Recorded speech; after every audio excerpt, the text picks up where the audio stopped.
Hi, this is Coop's dad, and this is personal to me.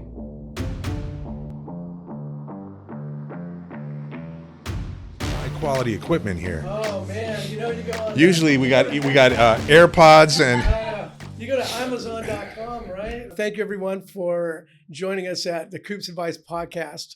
We are very fortunate this morning to have Bill Bodner, Special Agent with the Los Angeles DEA. yes, sir.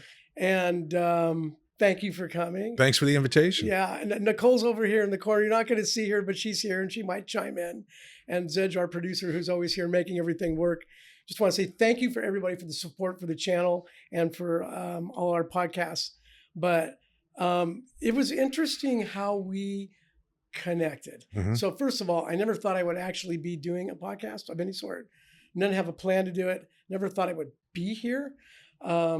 But as you probably know, our son passed away just, it was 11 months ago this Monday. Wow. And so from that standpoint, I'll just give you the short version. We've been on a journey. Yeah. We feel led by him, which someday we'll chat about it. We are led by him. And we're here doing podcasts.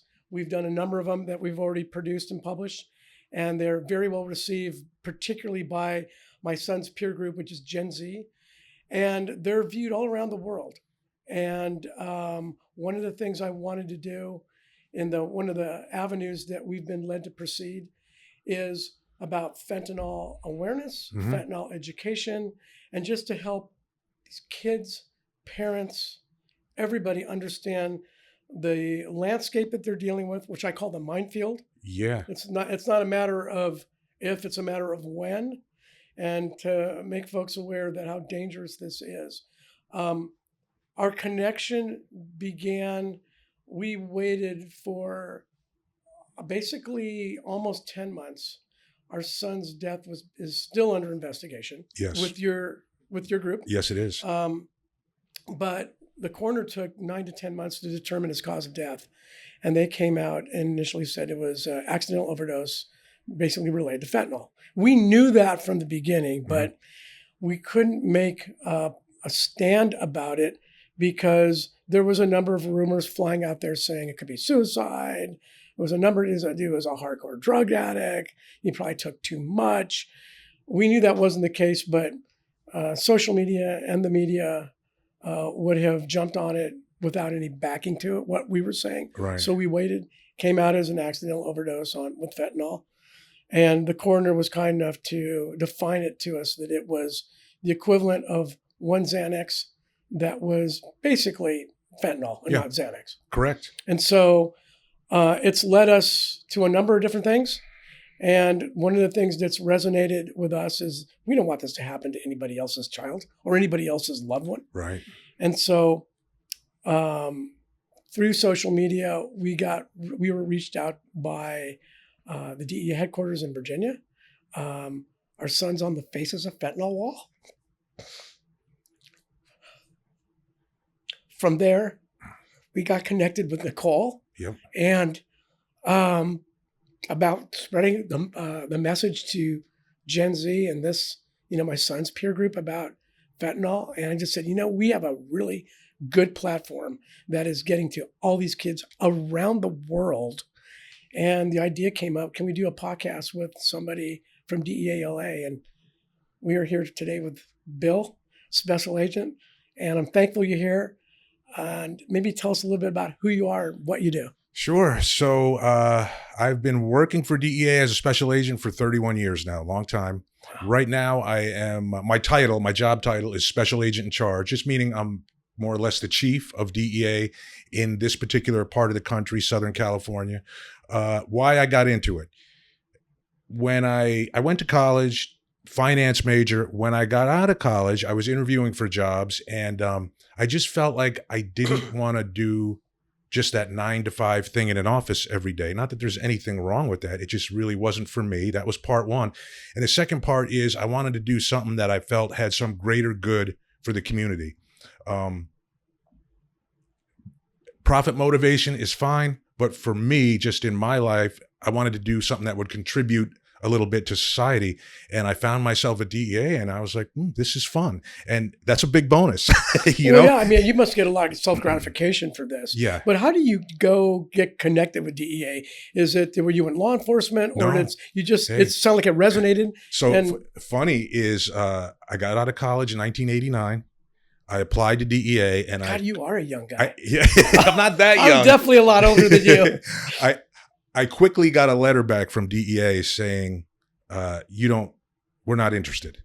Right. Wow. We're not, this is 1989. We're not interested. You're a college graduate. That's great, but you haven't done anything with your life. You don't have any life experience. That's a good point. So I called up the recruiter, and I'm happy that it was someone who took some time to actually talk to me about it. And I said, like, hey, what can I do to make myself more marketable to you? And at the time, remember, I had a finance degree. They said at the time they were looking for accountants. And I'm like, okay. So I went back to school, graduate school for accounting. Did I ever want to be an accountant? No, I wanted to be a DEA agent, but it was just something that it was an avenue to get there. And I had just come from college, so I kind of knew how to study and knew how to get decent grades. Right. And I did it and applied again, and they said, okay. Interesting. Yeah. So where did you start out at? What area of the country? New Jersey, in Newark, New Jersey. Is that where you're from? The East Yes. Coast? Yes. Okay. And they quickly transferred me to the farthest spot away from that, but I turned out I love California. So you ended up in California. Ended up in California. Yeah. So what's interesting is that my perception of DEA was kind of like what I see on the Netflix show Narcos. Right. Like these guys are undercover agents and they carry guns and they try to infiltrate, or they lead raids and get local law enforcement support. But as I've spent more time understanding this, it's actually a wide, vast array of different professional services, from forensic accounting, following the money, chemists, analysts, data tracking. I mean, it's really evolved as our world has evolved. Absolutely. But the one thing that I have found through this whole experience with Cooper's passing is that the DEA is the one that is saving everybody. And that's the one we, unbeknownst to the public, that's who we're relying on. And not to knock our local law enforcement at the state or the sheriff or the local level, I've found they are very hamstrung by those laws that are in effect, that they have to reach out to you if they have something for your involvement, because the federal government at your level, you have a greater teeth as far as laws to deal with this. And if there's a case, they bring you guys in. Yeah, that's correct. They can't do it at their level, which is, I didn't know that. It's for, and they're like, I'm not going to go there because I know this kind of rubs some people wrong sometimes. But then there's the politics of it in the different states. Yeah. And that's a whole different issue. Yeah, the politics of it, that's a reality, and it's huge. Yeah, but you guys are the ones really affecting change. Yeah, I hope we are. And here's the thing, like, I've always been a little bit frustrated throughout my career because I would hear people talk about drug crimes and they would describe it as a victimless crime. And I was living it. So I had kind of a reference point that most people don't have, right? I get that. So I'm like, man, it's my obligation to share what's really going on, who's being harmed. And when I took over the office in LA, that's kind of the one thing I said is, we're not going to tell the story about the drug trafficker and glorify the drug trafficker, what a big criminal he is. Like the narco series. Like the narco stuff. Exactly. Hey, I mean, I get it. That's interesting TV. Yeah. But there's an opiate addicted baby born just every, I think, minute now, or every 3 minutes in the United States. Those babies are victims of drug trafficking. The teenagers that we're losing are victims of drug trafficking. And I think once we do a better job, which I'm really trying to do, of sharing that information and giving people that perspective, then they look at us differently and they say, hey, we need these men and women on the front line. In the past, it was people selling drugs. It was about profit. Then there was some violence, which was over the money. And you saw it go like with gang violence and things of that sort. But basically, drug deal goes bad over money. Somebody gets killed. Kind of like the Breaking Bad series. Right? But it's changed. And it changed, I'm not sure how long ago, but it changed when fentanyl got introduced, because the game changer was now people are being killed. They're not dying from the fact that they sat there in a hotel room and intended to consume like 50 pills or 10 injections of whatever, which there's been addicts that have done that. Oh, yeah. But there's people that's like, if we went to a bar today to have a beer, Yep. I don't go there to intend to die. And if I had a beer and died because it was somehow laced with fentanyl, that's what's happening with kids and people using drugs from a recreational standpoint. They're not intending to die, but they're dying. And that whole playing field, that's the minefield, that changed. Yeah. That changed some time ago. And now it's a completely different story because we're losing, what is it, like 200 people a day? A day. A day. The one word I use to describe what you just said is deception. Like it used to be, and I think you kind of alluded to this. It wasn't that hard for us to look into the community and see who was at risk of a drug-caused death. We could see people suffering from substance use disorder, right? Because they were habitually using powerful drugs, and we could say that person's at risk. We need to focus our resources there.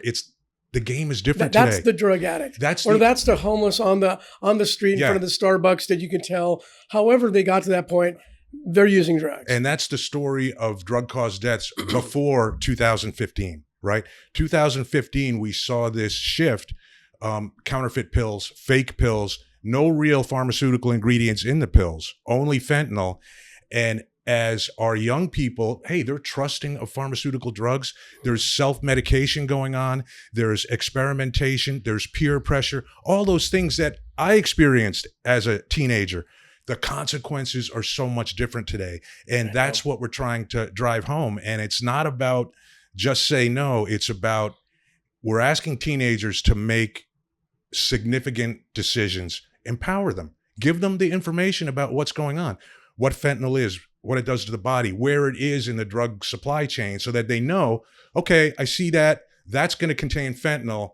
I know that now. What's my decision going to be? So part of the message that we've tried to share, and what I do when I speak to just kids, anybody, I mean, we're at a cocktail party or at the beach or whatever, and the subject comes up, it's that unless you're absolutely positively sure that that drug you have is from a prescription that was prescribed to you and you picked it up at the pharmacy and it's been in your possession, if you take anything else that you're not absolutely 100% sure is directly from a pharmacy, you have a 60 to 70% chance that you're going to die. Yep. Not that you're going to get sick, that you're just going to die. Yeah. And it's not like, we're not talking about cocaine or heroin or ecstasy. You see this stuff that's being used, like going to like rave parties or the festivals like Coachella and things of that sort, where people want to party. We're talking about like Adderall and Xanax and, you know, a pain medication that it gets abused, right? But it's not the intent of the person to kill themselves. No. But as a result, it just happens and it's very quick and they just die. Yeah. And so that's the message we're trying to get out, is that, and particularly to parents, because I think one of the things we chatted about when you first walked in, you mentioned that it's hard to get your message in front of schools. Yeah. And I think because it's parent driven, right? It's parent driven. And hey, I understand, like, the name of my agency is DEA, Drug Enforcement Administration. People have kind of a, let's call it like a predisposition of what that means. And if the DEA comes to a school, the parents immediately think, oh my God, there's a drug problem in my school. What's going on? And hey, I'll be honest. Am I the best person to give this message out? Because at my core, I'm a cop, right? Am I the best person to give this message out? No, but I started doing it because there was a void. And DEA nobly said, let's step in and try to fill that void and get this information out there. So we have had schools tell us, no, we're not interested. We don't want parents to think there's a drug problem in the school. But that was a few years ago.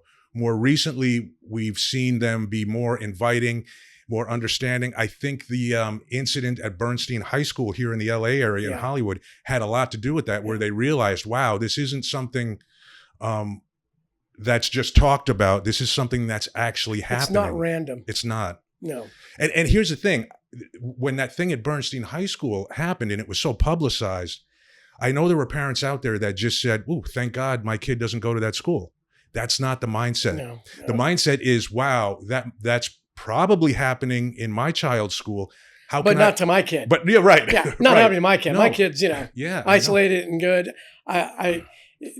What we found is that this is a problem that's prevalent everywhere. correct. To think that I'm going to shelter my child from this, you're not sheltering him from anything. They're going to go right back into it. It is surrounding every community, every family. I think your director out of Virginia Mhm. said something to the effect that there's not a family or a community that has been affected or does not know someone Yep. who's passed away from fentanyl. And today, that resonated with me. And I talked to people, and it's interesting that it's a 1 degree of separation. Mhm. It's, either I know them or they know somebody that I know. Yep. And it's that widespread, and it's not getting any better. No. And in our local school system, where our son went to high school, we've reached out to the school system, Mhm. and they said we got it covered. We've reached out to the chief of police in our town, no response. Mm. Reached out again through his wife, no response. I walked into the police station, said, "I'm the guy." Yeah. No response. And I just can't understand why you would not even just want to listen to why we would want to offer our services to spread a message, because coming from as a result of our son dying and saying we don't want to have this happen again, Right. but there's information that can help you with this. And it's not negative, No. it's positive. Yeah. And I don't know, I guess it's a closed mindset. Yeah. We're trying to help people adjust to maybe having just a little bit more of an open mindset Yeah. before you're forced to have an open mindset Right. by default, by bad By circumstances. tragedy. Yeah. And it's Yeah. just, it's shameful. Yeah. You mentioned that earlier that it's hard for you to get your message out Yeah. to the youth or anybody in general, particularly the youth. Right. So, hey, we'll do a lot of news stories about what the threat is, where it is, what we're doing to address it. But I don't think, is our younger generation watching the evening news? I already know the answer to that is no. So we're constantly looking for a way to reach young people, and we struggle, like even just law enforcement in general, I think struggles to reach young people. So that's why what you're doing is, like, if you ask me, it's infinitely more important than what we're doing, because right now, education and awareness, if it were absolute, you could take that whole piece of deception out of it. Then people would at least be making decisions based on reality. You know what I mean by that? 100%. So that's why, like, when people say, what do we do? This is an insurmountable problem.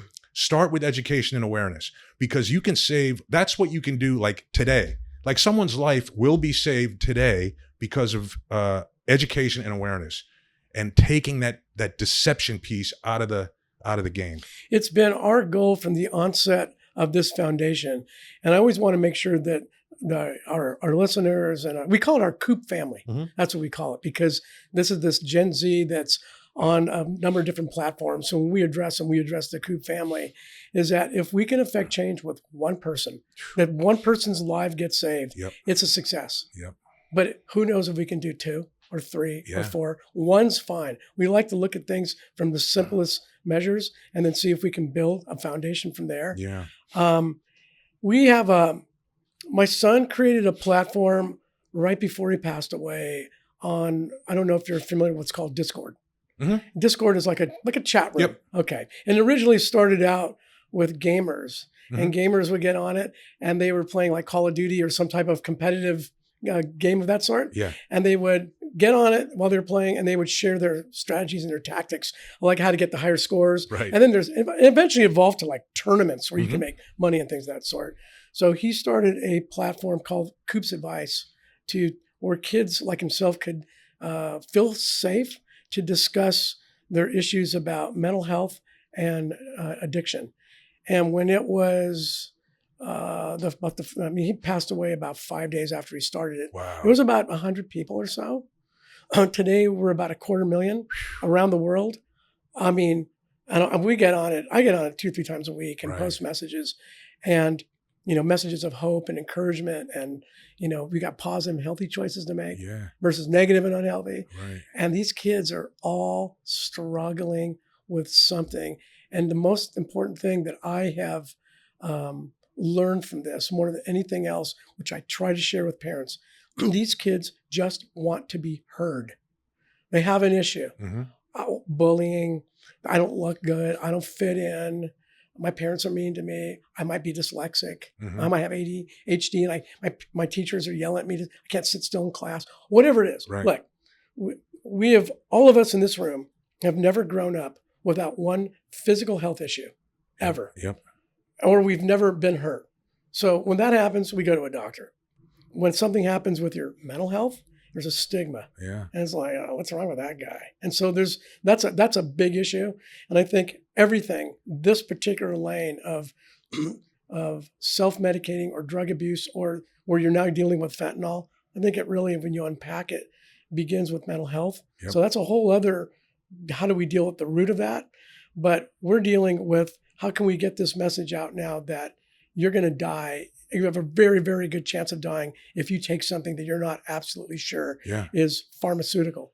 Yeah. So here, to that point, I will tell people that all the pills right now, what social media, that if you would buy them on social media or buy them on the street, the black market, so to speak, all the pills are fake. And people are skeptical of that. Like, they're like, well, how can you say that they're all fake? I don't, my answer is, we buy them every day undercover. We seize them. We seized 1 million pills, 1 million fake oxy pills a few weeks ago from one person. And we test them in our laboratory. So we know what's in them. There's no pharmaceutical ingredients in the pills. They're not, it's not like it's a pressed fake Oxycontin pill that's impacted with some fentanyl. It's all fentanyl. Correct. And filler. And filler, exactly. And hey, they look identical. I get it. I've seen it. And with teens, young adults, the two that I see impacting them the most, Xanax, because of self-medication, and Percocets. You hear them talk about perks all the time. And again, self-medication. And that the mental health part that you're talking about resonates with me. So all the pills on the street are fake. Right now, we're seeing about 60% of them have 2 milligrams or more of fentanyl in it. And what is 2 milligrams is equal to about what? Oh my God, a few grains of salt. I mean, 2 milligrams is a tiny, tiny amount. And that's enough to kill you. That's enough to kill you. And it depends on your size. Depends on your metabolism. Your metabolism. Do you have a history of opiates where your body has a resistance to it? It's a lot like alcohol. If you drink all the time, you can tolerate more alcohol than if you're just drinking the first time ever. So that plays a part in it too with young people. People will tell me, well, how do you know it's like self-medication in a lot of cases? Unfortunately, a lot of the cases I see with young people, they die in their bedroom, in their bed at night. And they were probably taking the Xanax just to sleep. That's what happened with our son. Yeah. Okay. And I didn't even know that. And it was one counterfeit Xanax. What I see, again, we're like kind of unpacking like the mental health core source of this, is we're seeing that it seems like our mindset of our society is, if you don't feel well, if something hurts, you need to get prescribed something. If you don't feel well, then there's antidepressants. There seems to be we've been indoctrinated to immediately, that's the first step, is to get a prescription, to ingest something that's going to make you feel better or take away a pain, versus let's looking at the cause. Maybe we can start at the root and figure out maybe healthier or positive choices that could be different from that. Because the things that I talk to with kids is that, and I had an email this morning from a girl from Florida talking about her own mental health situation, and what do I do?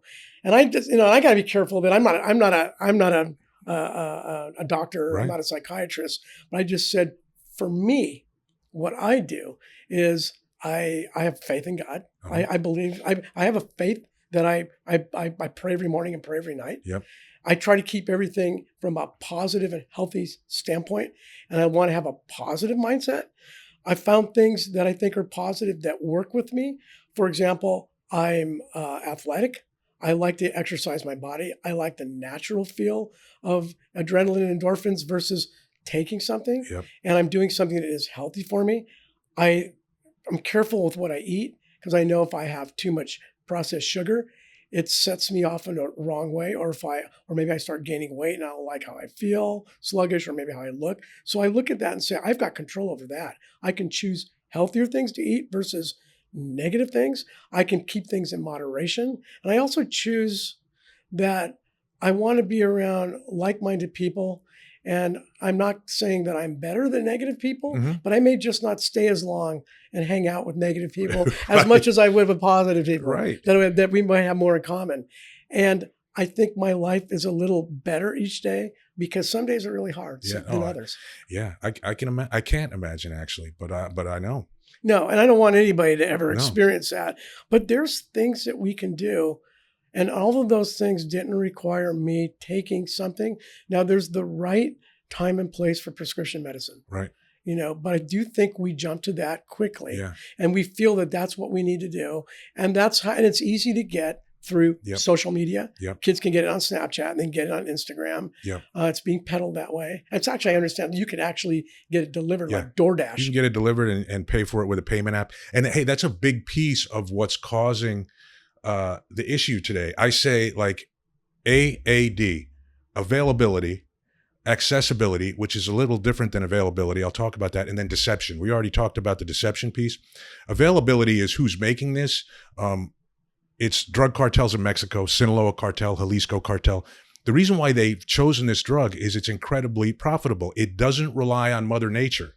Yeah, so it's not plant-based. There you go. And that's expensive. That's right. My understanding of that, to grow poppies or whatever. You're relying on Mother Nature. You need to have land in a specific region usually. You need to control that land.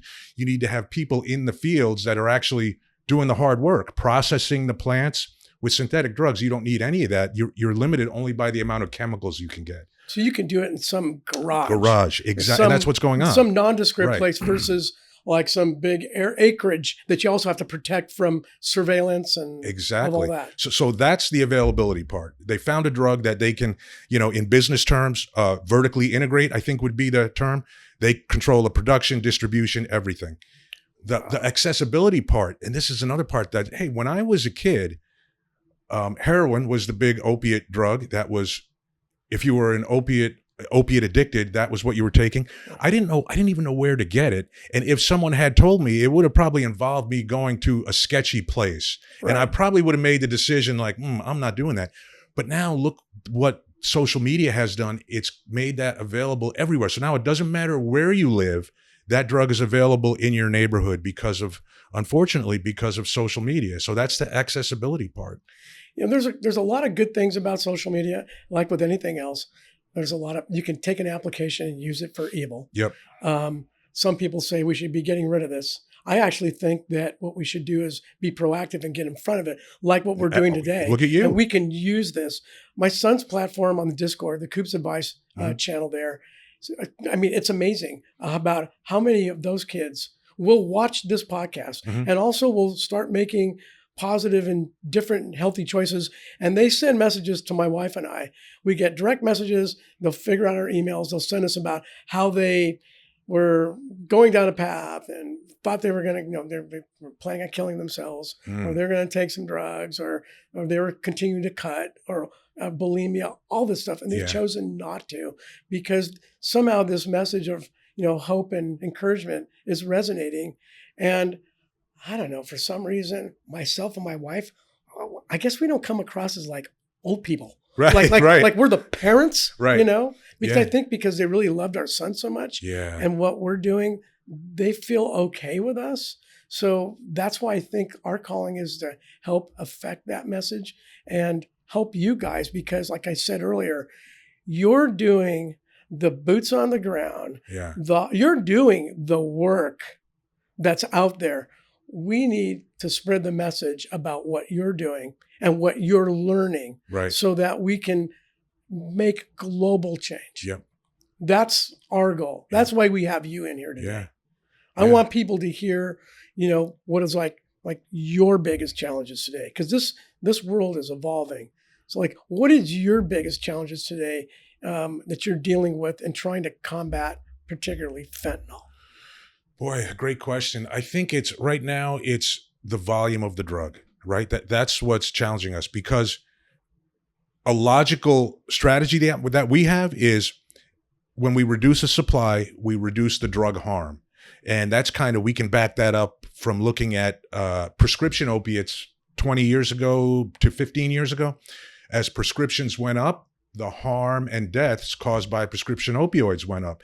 As we got together as a community, and it wasn't just law enforcement, as we got together as a community, law enforcement, doctors, pharmacists, people in the drug industry. So you're talking particularly about the opioid crisis we had with pharma. That's it. Okay. Yes. When those, like, believe it or not, in 2012, 2013, one of those 2 years was the height of the prescription opiate crisis. 255 million opiate prescriptions written, according to CDC. That's insane. Hey, the population, I mean, that is insane. The adult population of the United States couldn't have been much more than about 300 million. Yeah. But it goes to what you were saying earlier about the proliferation of prescription drugs. And hey, I got shoulder surgery in 2016, and they were almost not going to perform the surgery because I told them I didn't want the prescription for an opiate because I said, I'm not going to fill it. And they said, no, you have to. We have to give this to you. And I ended up getting it filled and never taking it. And then what was your initial prescription? Like 30 pills? I don't remember. Some I don't insane remember what number, it was, right? but it was. And that's the other thing that, you know, CDC, that this is going back to 2019, and I don't know if they've updated this. They said if you walk out of a physician's office with a prescription for 10 days of an opiate drug, there's a 50% chance that 1 year later you will be physically addicted to that drug and still taking it.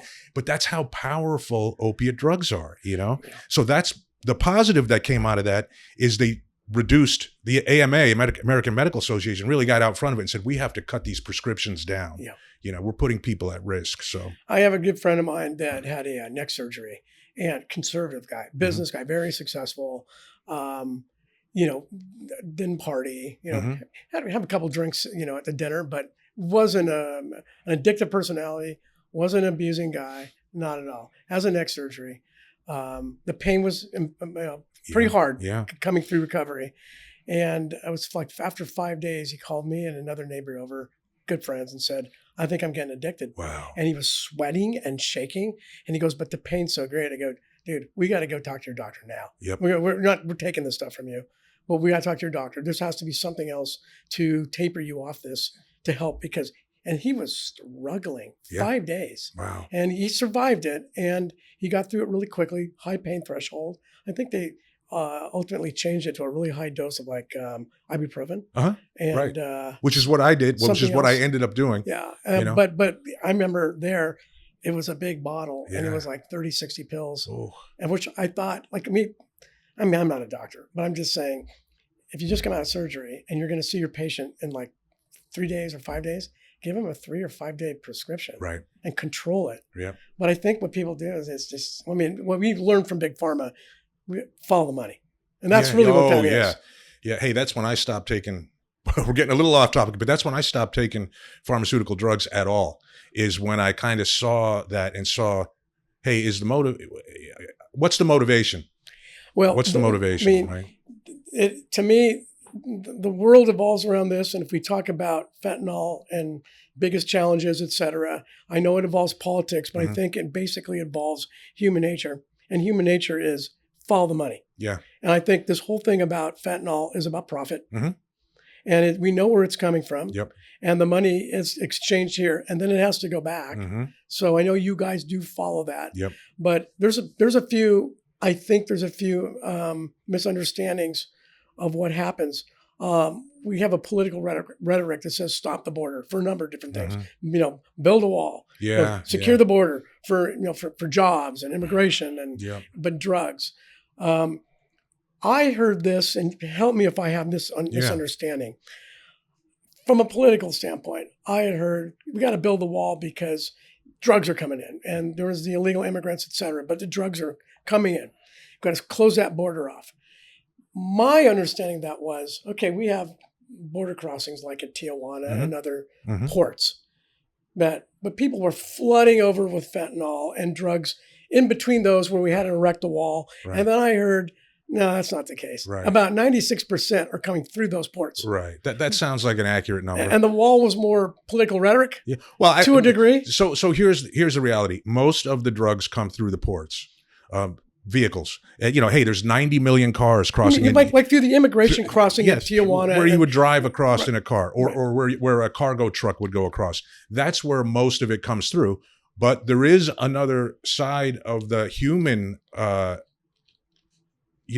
the human immigration can contribute to the problem is there's limited resources, right? So if you're dealing with 100,000 human beings, that's taking resources away from that port of entry where you could search more vehicles. Right. So it does have an impact, and there's no absolutes. Are people carrying fentanyl across the border? Yes, but it's not at any huge quantities. Is it coming up by boat? Yes. Is it coming by airplane? Yes. Is it coming in tunnels underneath? Yes. It's coming all of those ways, I mean, do you feel that you're under-resourced there? I don't know. I mean, I'm not down there. I think technology is going to be a big part of that going forward. Like I said, there's 90 million cars and 5 million trucks every year crossing the border. It's, that's a lot of resources. It's the busiest land border in the world. Yeah, that's a lot of resources to try to take a look at everything coming through. Right. What do you feel is your biggest challenge here in Los Angeles from a resource standpoint? I mean, and do you feel that you're being supported from a resource standpoint? Yeah, I think we're being supported. The biggest challenge here in Los Angeles is where we sit in the supply chain. So when drugs cross the border, let's take California, right? They cross in, like you said, San Ysidro, Otay Mesa. They don't stop in San Diego, which is interesting. They are transported directly up here to Los Angeles where they're warehoused. And then because of our many airports, train stations, trucking freight, freeways, I could go on. Their drugs are warehoused here, and then they go out all over the United States. So anytime there's a drug issue, we're going to bear a pretty big brunt of it here in Los Angeles, just because we're almost like, think of us as like a warehouse, an Amazon distribution center where the packages come first before they go out to everybody. We're a regional warehouse location. That's the challenge. Because we've got air, sea, and definitely the border crossing. Yep, there you go. Yep, that's it. That's the challenge for us. So we really focus on that wholesale level of the drug trafficking networks. Who's bringing 1 million fake pills across at a time? Right. Who's bringing 75 kilos of powdered fentanyl? And then the other part of our strategy is going after the people.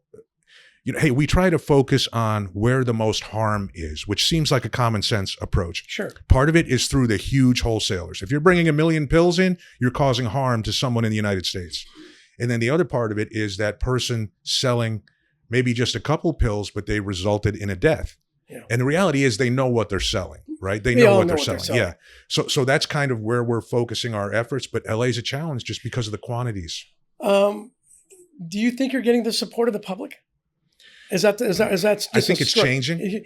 Because there's more people dying and we're speaking about it more? There's more speaking about it. Yeah. I think probably 4 or 5 years ago, we weren't getting the support of the public.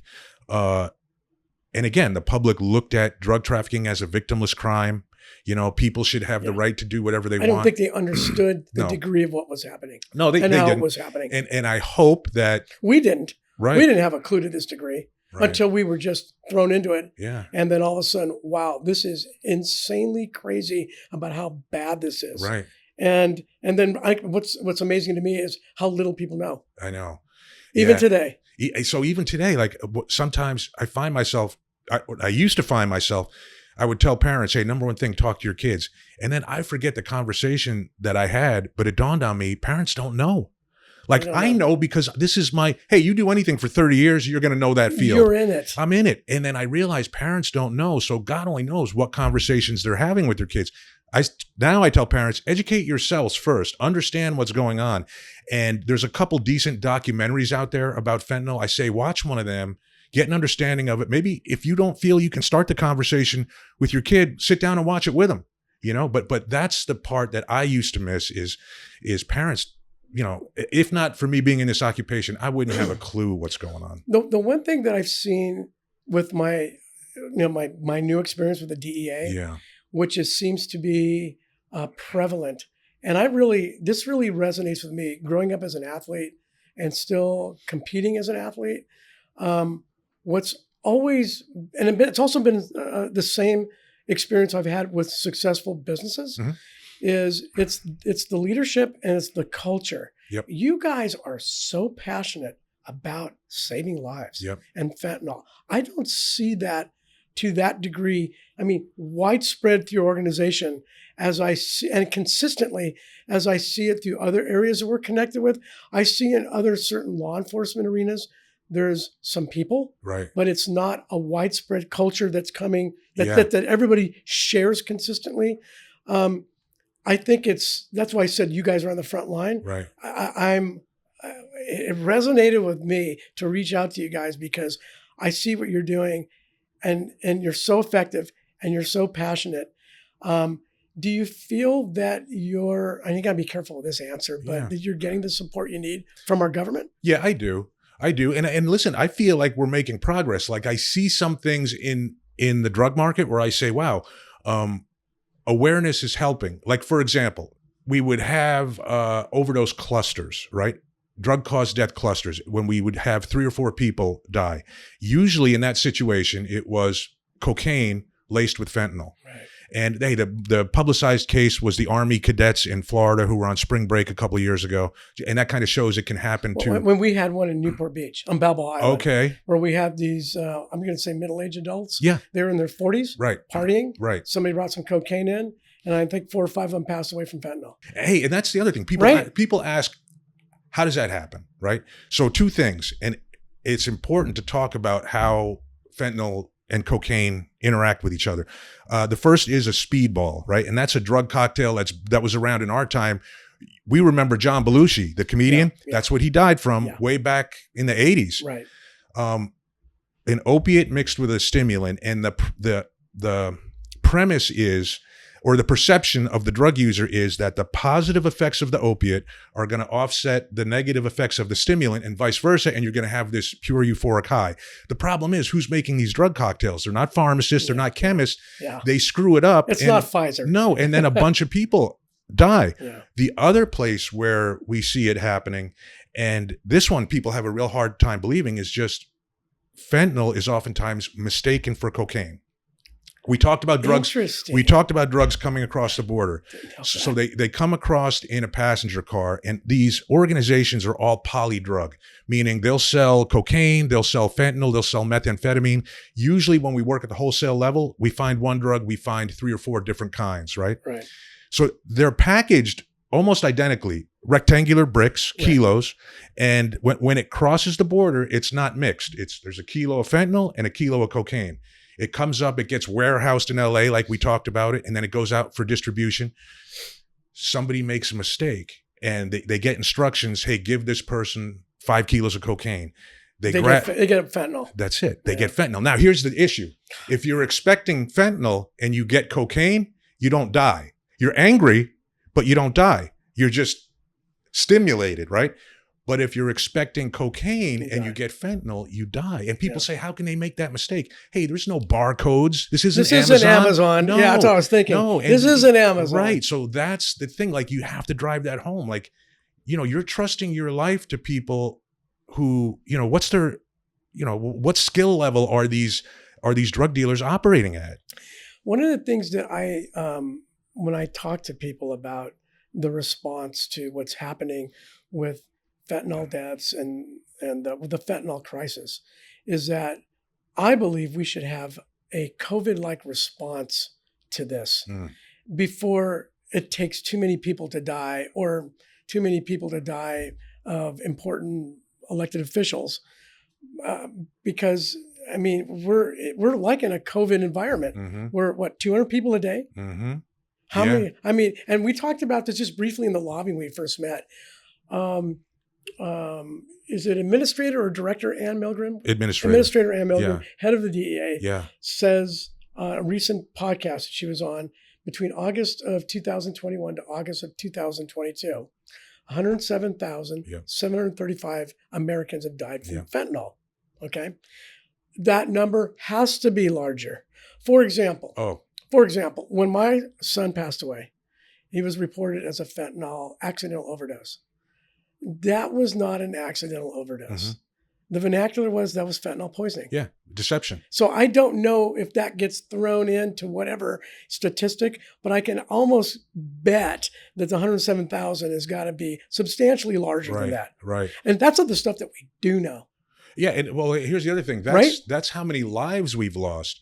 What I've seen is the number of people who have been poisoned and survived is usually about 3 times. And that's only reported. And less of them are reported. I should say there's probably more complete reporting of deaths than there is of survived poisonings, because a lot of people survive and just walk away and never tell anyone. Right. If someone gave them Narcan, hey, they're okay, they walk away and they never report it. But the number of poisonings that people survived, probably 3 or 4 times, this is reported ones, the number of people who died. And that number is underreported. That's significant when you're talking about hundreds and hundreds of thousands of people being poisoned. Like, hey, here's what I tell people.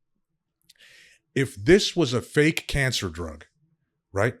I mean, because this is a fake drug. If this were a fake cancer drug that was on the streets and it was killing 60, 70, 100,000 people a year, what would the response be from our community? Outrage. So, hey, the number one thing we heard from parents, there were 2 things that I've heard from parents about what is needed, what should have probably already been done. One was a standardized curriculum in schools, a curriculum about drug issues in schools that's standardized, everybody gets it. The second thing was exactly what you said. What was it you just said? I lost myself.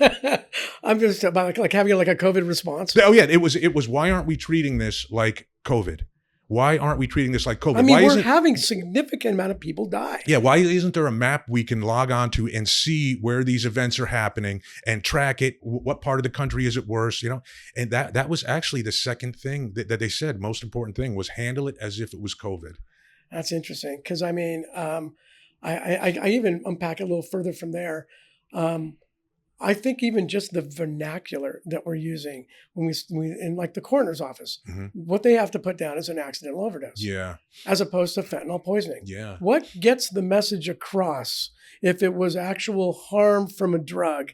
It's an accidental overdose. Right. That does not really tell you what the story is. It needs to be homicide by fentanyl or fentanyl poison, fentanyl homicide, fentanyl poisoning. We can't even get the vernacular there at the state and local level. We rely on the support of the DEA to help kind of, work the playing field, so to speak. Yeah. I'm hoping one of the avenues that's leading us down to now is that we're going to try to hopefully affect some change with local legislation. Yeah. But just from vernacular and also from trying to get some legislation in where they have more, where the officers have more prosecutorial strength, as opposed to if they have something, have to bring you guys in, which I know you're welcome to do so. Yeah. But it's an imbalanced a law system. Right. And I don't know how we can change that. Yeah. Because we are dealing with politics. What I've heard, I think it's SB 44 they're trying to get passed recently. What I heard was this. Was that the advisement bill? This was the, I think it was the advisement bill. Alexander's Law, yes, from Max Capilouto, yes. The reasons why this didn't get passed, one, you're going to overcrowd our jails. Okay, I can understand that standpoint, but if someone's killing somebody else, that's a pretty harmful crime. Yeah.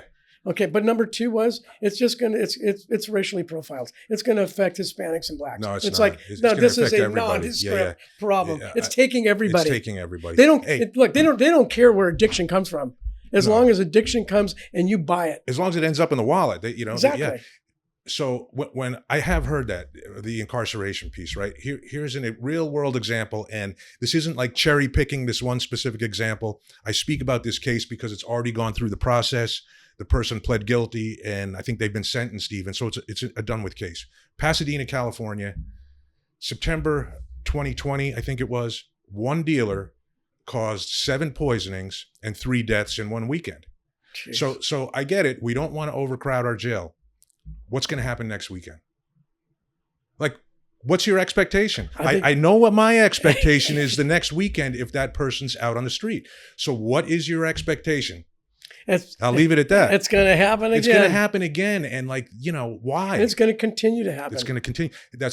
I just said the other day at a press conference, in law enforcement, we already know that this cycle of greed resulting in harm continues absent law enforcement intervention. It's just a big cycle. Greed, people exploit, they victimize, they collect money. That cycle keeps going around and people keep getting hurt. Well, they keep finding new ways to perpetuate greed. Yep. I mean, it really comes back down to money. Yep. Ultimately, Yep. it's like I said earlier, follow the money. Yep. I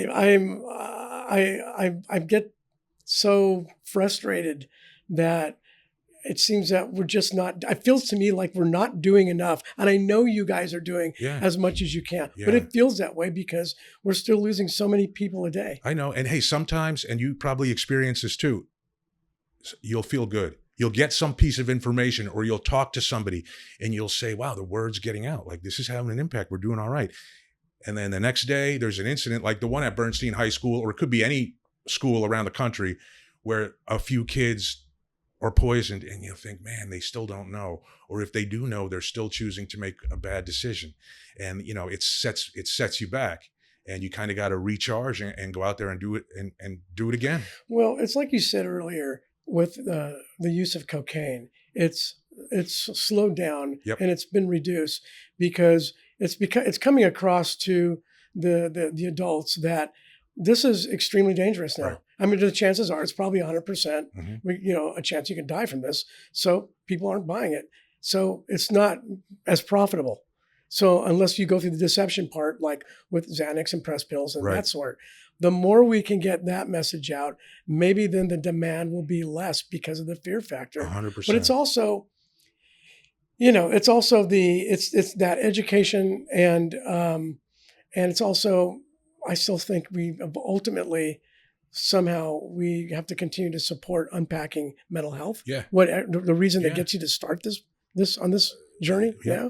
Yeah. Hey, we've had, I can think of a case where there was a teenage boy who knew that this was risky behavior because he went to the same school where an incident had just happened and someone passed away and he had a pill and he said, man, I don't remember what was the amount he spent on a pill?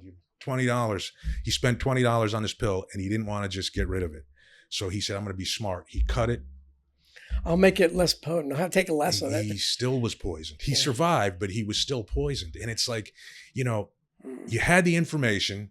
What could we have done different to empower him even more so that he could have made a better decision? And like you look at that and the initial thing to look at that is to say that was just him making a decision. No. Okay, let's see. You ever make a chocolate chip cookie and you see maybe all the chocolate chips were in one side of the cookie and you took a bite out of the other side and it had nothing. That could be what you're dealing with these pills. I mean, even something as benign as that is important information for people to have. So then they don't think like, well, if I cut the pill up, I'm definitely going to be okay. No, you could still be poisoned because the active fentanyl part might end up just in one side of the pill. These are made in a garage like we talked about. You just don't know.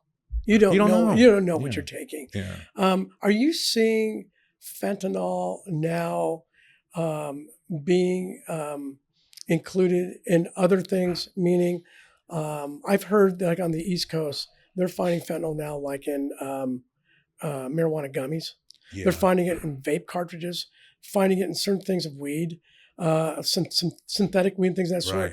I think what people think of is like, okay, there's the drugs that we already know that are illegal. Heroin, coke, ecstasy, that kind of stuff. The hard drugs, so to speak. Hard drugs. Those are the illicit drugs. Right. Then there's the prescription drugs that people understand that those are legal. Uh-huh. However, there's the fake prescription drugs that are made, that are pressed to look like it. They're pretty much being sold under deception with fentanyl in it. But Xanax, antidepressants, and painkillers, Percocets, all that stuff. Are you seeing it now spreading into other things that people are using? So that's a great question. And I remember like probably about a year ago, I was at a big meeting and someone said, hey, is fentanyl mixed with marijuana? And my initial answer to that is like, well, cannabis grows, and when it's taken off the plant, it doesn't have any fentanyl in it. What drug dealers do after that point is what drug dealers will do. So there's always some amount of risk. Like, there's no absolutes in the drug game. I could never say that never happens, that would never happen, because I guarantee it's happening somewhere.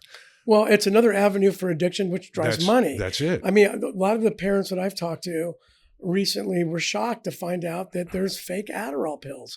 And this whole thing about Adderall. I'm glad you brought that up. This whole thing about Adderall, that was the gateway for our son. Wow. Being diagnosed as ADHD, to be able to be in a box in school to get the other 22 kids through the class, right? And then there's also this mindset of prescribing Adderall because you test better and for college prep and things of that sort, which, like, to me, that's a completely different, it's not the right reason to get prescriptions. Again, I'm not a doctor, but I think you can do some other natural things to maybe be prepared for test taking versus taking a prescription drug that's now being counterfeited with Adderall for addiction and death purposes. Wow. So this is one of the big issues that I see affecting us the next like 3 to 5 years. Adderall right now, prescriptions of it have gone through the roof. Right. Literally through the roof. I mean, so the drug cartels that we already mentioned. Well, there's a shortage now in the United States. My understanding is. I mean, I've heard that. I don't know how true that is, but I have heard that there's a shortage. I know factually that the prescriptions are way up. Here's what else I know, that drug cartels are now faking them, making counterfeit Adderall pills. They look identical. The active ingredient in those pills that I've seen that we've tested at DEA, methamphetamine. Oh my God. So yeah, and that's something, methamphetamine is the other synthetic drug that we don't talk about so much because we don't see like the damage today from it. But when you look at mental health issues, homelessness, especially in a city like LA, just know that a lot of those social issues are driven by methamphetamine. So now we're putting, as a society, I think, a lot of pressure on young people, school grades, being successful, getting into the right college, taking AP courses, et cetera, et cetera. The list goes on.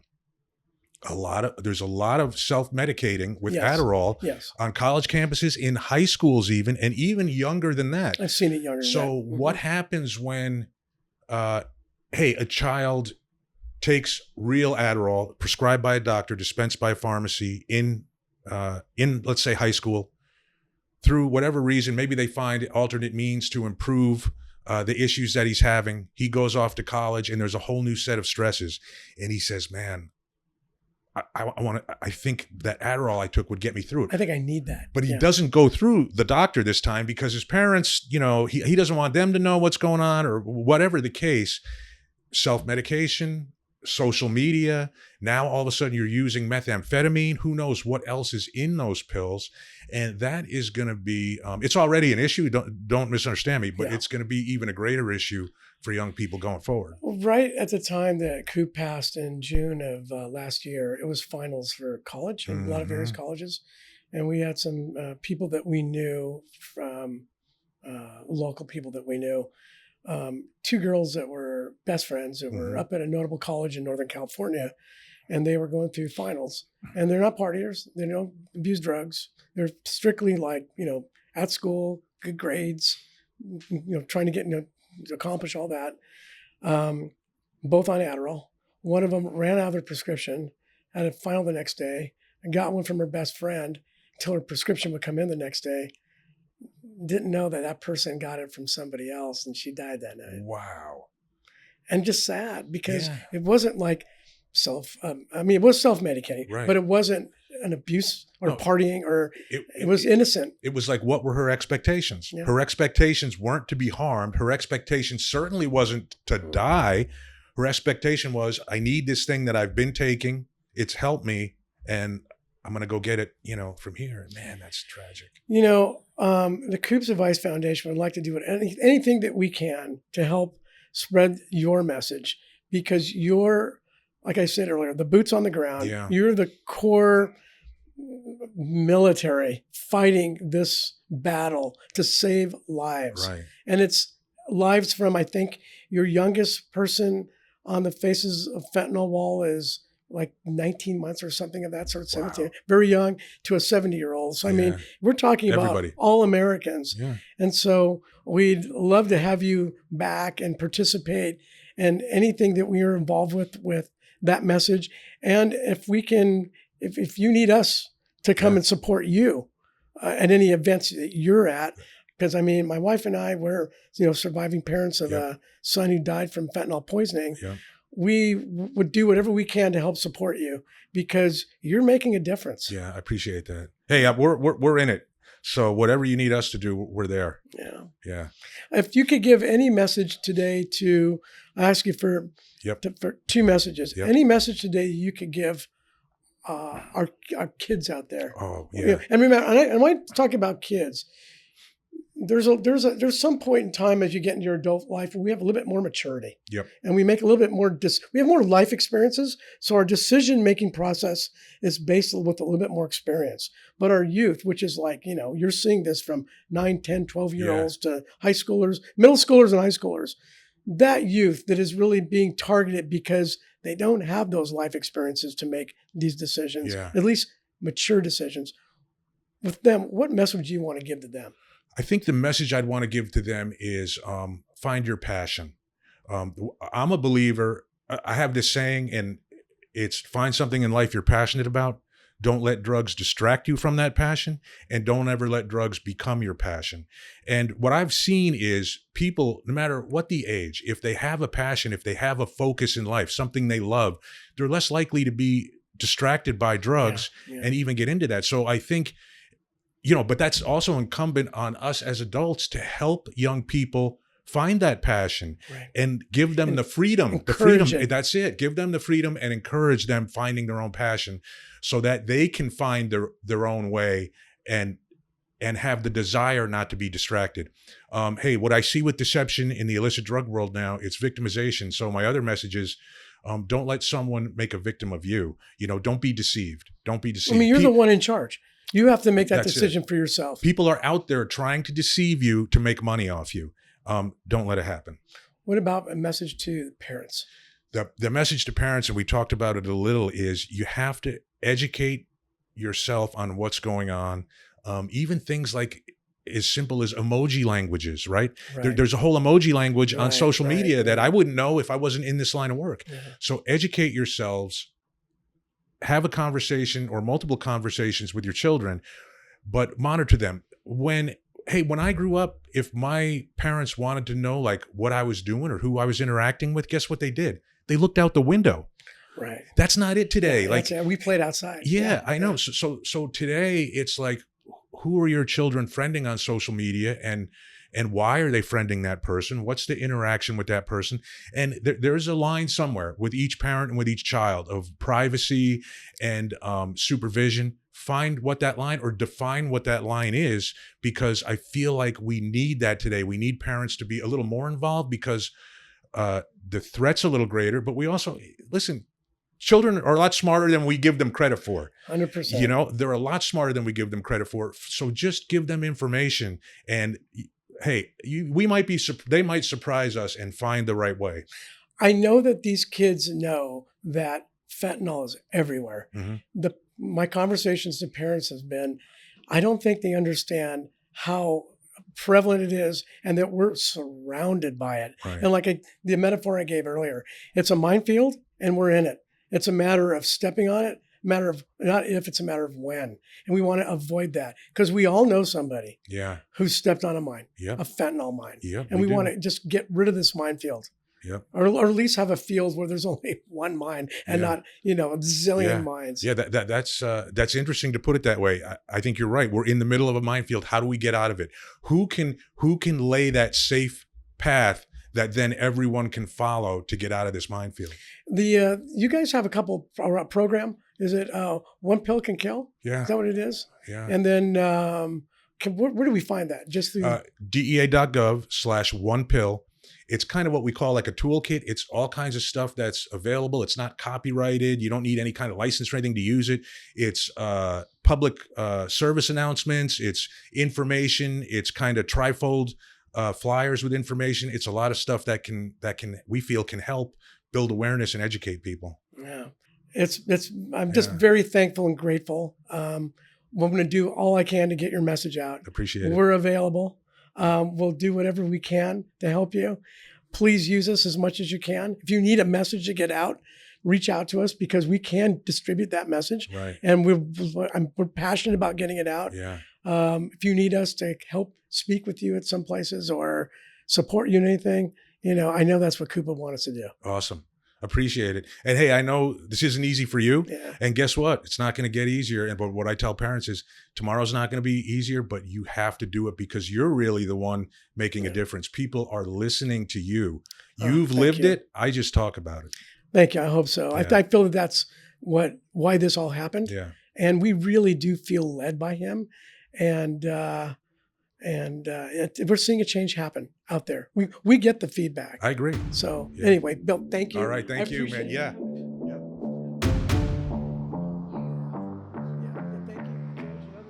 Thank you for watching. Please like and subscribe. And for more information, please follow us at the Coop's Advice Foundation.org.